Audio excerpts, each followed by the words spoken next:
Bonjour Madame Aubry. Bonjour. Le président de la République a choisi Thierry Breton, ancien ministre de l'économie, pour remplacer Sylvie Goulard, dont la candidature avait été rejetée au poste de commissaire européen.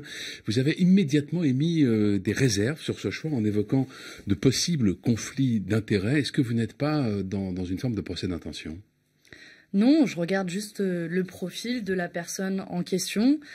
Thierry Breton est PDG d'Atos, une entreprise qui reçoit des subventions de l'Union européenne, une entreprise qui a des contrats avec l'Union européenne, et le portefeuille de Thierry Breton est précisément de réguler l'industrie européenne. Donc il y a manifestement au moins un mélange des genres qui n'est pas souhaitable, je pense, pour un poste aussi important que celui-là. Et manifestement, Emmanuel Macron n'a pas appris de ses erreurs avec le camouflet Sylvie Goulard. C'est-à-dire que vous présupposez que la confiance ne lui sera pas accordée par le Parlement européen ? Vous savez, je l'ai dit à de nombreuses reprises, la procédure au niveau du Parlement européen est loin d'être parfaite en matière de prévention des conflits d'intérêts. Notamment, la procédure d'examen des conflits d'intérêts, elle manque de temps, elle a aucun moyen d'investigation et de vérification des informations, et elle manque d'indépendance, elle est extrêmement politisée, où c'est un jeu politique, chaque groupe défendant un peu les poulains de son groupe. Donc, je ne sais pas ce que va donner la procédure parlementaire. Je souhaite qu'il puisse y avoir un contrôle le plus rigoureux possible, mais par l'expérience de ces dernières semaines, j'en connais aussi les limites, ce qui m'empêche pas, moi et nous, à notre niveau de notre groupe, de pointer les conflits d'intérêts potentiels de Thierry Breton. Et je ne peux pas imaginer que dans l'entourage d'Emmanuel Macron, il n'y avait personne qui serait au-dessus de tout soupçon en la matière. C'est quand même incroyable que on en arrive déjà à un deuxième profil mis sur la table qui pose de nouveau des questions. Au-delà des désaccords politiques qu'on peut avoir sur la politique industrielle, avec sa vision industrielle, qui est une autre question selon moi. Vous exprimez des réserves, mais c'est un profil qui est aussi très largement salué par de nombreux responsables politiques qui voient en lui une personnalité qui a les compétences pour ce dossier, qui a une très bonne connaissance des dossiers dont il aurait la charge. C'est sûr, il connaît très très bien le monde de l'industrie. Presque trop, dites-vous. Oui, presque trop, trop. Mais vous comprenez bien que, au fond, c'est son éthique personnelle que vous mettez en cause en disant ça, parce que pour connaître très bien les dossiers, mais de là passer à un éventuel conflit d'intérêts, ça serait franchir un pas qu'il peut parfaitement s'interdire de franchir. Mais de nouveau, on est dans une situation où il faut qu'ils s'interdisent de le franchir. Mais pourquoi ne choisissons pas, nous, un profil qui connaît le secteur industriel? Mais d'ailleurs, il n'y a pas que l'industrie, il y a aussi le numérique, il y a aussi l'espace dans le portefeuille et l'ensemble du marché intérieur. Et pourquoi en arrivons-nous là? Et j'ajoute sur la longue liste sur Thierry Breton, il y a aussi la plainte déposée par Anticor, alors qu'il le concerne directement ou indirectement, on verra ce que donne la procédure judiciaire, pour un soupçon de prise illégale d'intérêt et de délit de favoritisme dans l'attribution des marchés des radars qui a été attribué à l'entreprise Atos, pour laquelle il a travaillé juste après. Donc il y a un certain nombre de questions qui se posent, et de nouveau, je pense qu'Emmanuel Macron aurait davantage fait honneur à la France en choisissant un profil au-dessus de tout soupçon, et je le dis, indifféremment des désaccords politiques que je peux avoir avec Emmanuel Macron sur sa vision industrielle. Est-ce que ce n'est pas inextricable? Parce que soit l'on confie ces postes de commissaire à des personnalités comme Thierry Breton, par exemple, qui ont une expérience, qui ont un parcours professionnel cohérent avec le poste qu'ils vont occuper, et donc ils sont immédiatement soupçonnables de conflit d'intérêts, soit on les confie à des hauts fonctionnaires, et c'est leur légitimité qui est mise en cause. Moi, je vois pas en quoi il y a une opposition entre la connaissance des dossiers et l'éthique. S'il faut choisir entre l'un et l'autre, mais ça veut dire que, pour moi, on a perdu le combat politique. Si la politique doit se résumer à soit être irréprochable d'une manière éthique et être incompétent, parce que c'est ce que vous dites, ne pas connaître les dossiers, soit connaître les dossiers et ne pas être au-dessus de tout soupçon de manière éthique, ça veut dire que concrètement, on est dans un truc insortable.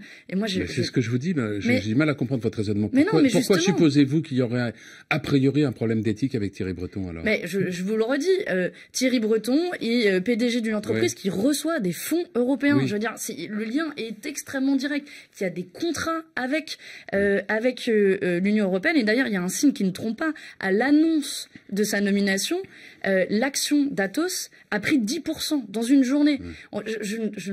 Elle n'aurait pas pris 10% s'il n'y aurait pas de lien entre cette entreprise et ce qui va se passer après. Parce que les marchés financiers se disent que c'est une aubaine d'avoir Thierry Breton à ce poste de commissaire européen.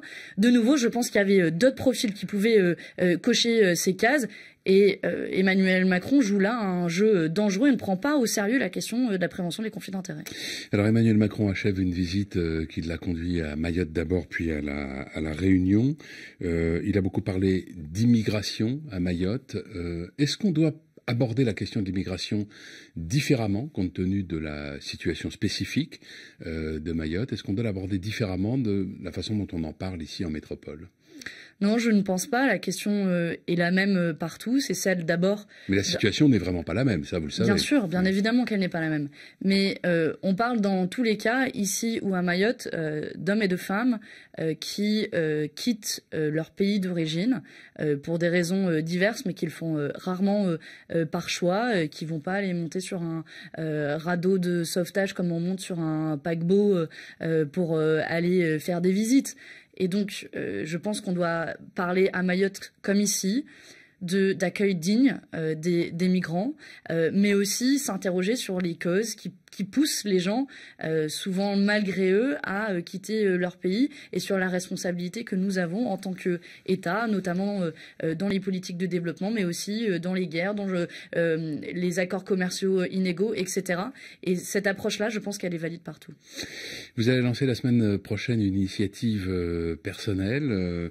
Alors, j'ai reçu votre communiqué, vous disiez 1000 bornes à vélo, et moi j'avais corrigé en disant 1000 kilomètres, parce que je me suis dit 1000 bornes c'est familier, mais il y avait un clin d'œil à un jeu de société que beaucoup connaissent. Et le nom de l'initiative, c'est 1000 bornes dans une Europe en berne. Voilà. Vous allez parcourir donc 1000 kilomètres à vélo, à la rencontre des gens, dites-vous, pour casser les barrières entre les institutions de l'Union européenne et les citoyens. La première étape, ça sera donc la semaine prochaine entre Marseille et Nice. C'est une façon d'essayer de faire aimer l'Europe ? C'est une façon de ramener les expériences de tout un chacun et des citoyens européens dans les enceintes européennes. C'est le premier objectif d'abord, parce que moi j'ai eu le sentiment, en à peine quelques mois de mandat, qu'on est enfermé dans une espèce de tour d'ivoire et couper les réalités, et que on peut très vite oublier ce pourquoi on est là. Et d'ailleurs, quand je vois un certain nombre d'élus pantouflards qui sont là depuis des décennies au Parlement européen, eux ont certainement oublié pourquoi ils sont là. Donc l'objectif est d'abord de se nourrir de ces expériences de ceux qui créent l'alternative sur le terrain social, écologique, de l'accueil des migrants, et de ramener ces expériences au Parlement européen, mais aussi de rapprocher les institutions européennes des citoyens, parce qu'on comprend assez mal, en fait, les institutions européennes, alors que tous ces enjeux locaux ont un lien avec les institutions européennes, que ce soit la question d'accueil des migrants, que ce soit les questions agricoles. Je vais rencontrer notamment un certain nombre d'agriculteurs pendant ce trajet à vélo. Va se discuter dans les prochains mois au Parlement européen la politique agricole commune. Nous souhaitons en faire un outil de la transition écologique et de dialoguer avec les agriculteurs pour cela. Voilà, c'est une façon de faire de la politique un peu différemment, et je trouve que ça donnera un peu d'air et ça fait du bien dans cet environnement politique du Parlement européen. Merci Manon Aubry, bonne journée. Merci.